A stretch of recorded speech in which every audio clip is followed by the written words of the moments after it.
Shalom, selamat pagi. Sate pagi hari ini bertemakan Dari Ulat Menjadi Kupu-Kupu, karya Pendeta Emeritus Andar Ismail. Pelukis besar Leonardo da Vinci terkenal sangat selektif dalam mencari orang untuk dijadikan model. Ketika ia melukis perjamuan malam Tuhan Yesus dengan ke-12 murid, dengan susah payah ia mencari dan menemukan orang sebagai model Yesus. Namun, ketika tiba waktunya untuk melukis Yudas Iskariot, Da Vinci merasa lebih susah lagi mendapat model. Da Vinci menjelajah ke sana ke sini mencari orang yang menggambarkan perangai Yudas, yaitu licik, serakah, dan selingkuh. Ia masuk dalam penjara dan memperhatikan dengan cermat wajah para narapidana. Ia juga menelusuri lorong-lorong di wilayah gelap, tempat berkumpulnya para penodong dan pemabuk. Namun, Da Vinci tidak menemukan orang yang dicarinya. Setelah 3 tahun mencari, akhirnya ia melihat seorang yang dianggapnya cocok. Orang itu sedang duduk di dekat sebuah selokan sambil memegang sebuah botol yang kosong. Wajahnya kotor dan lusuh, pandangan matanya kosong. Da Vinci segera menjelaskan kepada orang itu apa maksudnya dan mengajukan pembayaran yang menarik. Lalu mereka berdua pergi ke studio Da Vinci.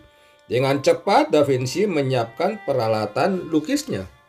Namun tiba-tiba orang itu menangis terseduh-seduh. Tentu saja Da Vinci terkejut dan heran. Sambil terisak orang itu berkata, "Tuan tidak mengenali saya. 3 tahun lalu saya duduk di kursi ini sebagai model untuk Yesus. Tetapi sekarang saya jadi model Yudas. Oh, begitu dalamnya saya jatuh nista. Dulu saya model Kristus, sekarang saya model pengkhianat." Manusia memang bisa berubah, dan perubahan bisa berarti baik atau buruk. Perubahan bisa menuju kedua arah, ke arah lebih tinggi atau arah lebih rendah. Perubahan dapat berarti kemajuan atau kemunduran. Yang berguna tentunya perubahan ke arah kebaikan dan kemajuan, yaitu perubahan ke tahap yang lebih tinggi. Perubahan seperti itulah yang dimaksud oleh Rasul Paulus ketika ia menulis, "Berubahlah oleh pembaharuan budimu." Roma 12 ayat 2. Untuk kata berubah dalam ayat ini, Paulus bukan menggunakan kata alasso, melainkan metamorphomai yang berakar sama dengan kata metamorfosis, sebuah istilah ilmu hayat dan alam yang berarti proses perubahan wujud. Contoh proses metamorfosis adalah berubahnya jenis batuan tertentu menjadi pualam, kristal, atau intan yang berkilau akibat suhu dan tekanan tinggi. Contoh lain yang lebih dekat adalah berubahnya ulat menjadi kepompong lalu menjadi kupu-kupu. Proses berlangsungnya metamorfosis bervariasi dan beberapa hari untuk ulat berubah menjadi kupu-kupu, sampai puluhan ribu tahun untuk batu menjadi intan. Namun, yang pasti metamorfosis adalah transformasi atau perubahan wujud ke tahap yang lebih tinggi. Agaknya itulah yang ditekankan oleh Paulus, yaitu agar kita berkembang dan berubah wujud ke tahap yang lebih tinggi. Tahap apa yang dimaksud oleh Paulus? Dalam ayat ini berkata, "Berubahlah oleh pembaharuan budimu." Apa yang dimaksud dengan budi? Paulus menggunakan istilah nous yang berarti pikiran, akal budi, nalar, atau pola berpikir. Itulah perubahan wujud yang dimaksud, yaitu agar pola berpikir kita berkembang ke tahap-tahap yang lebih luhur dan lebih matang.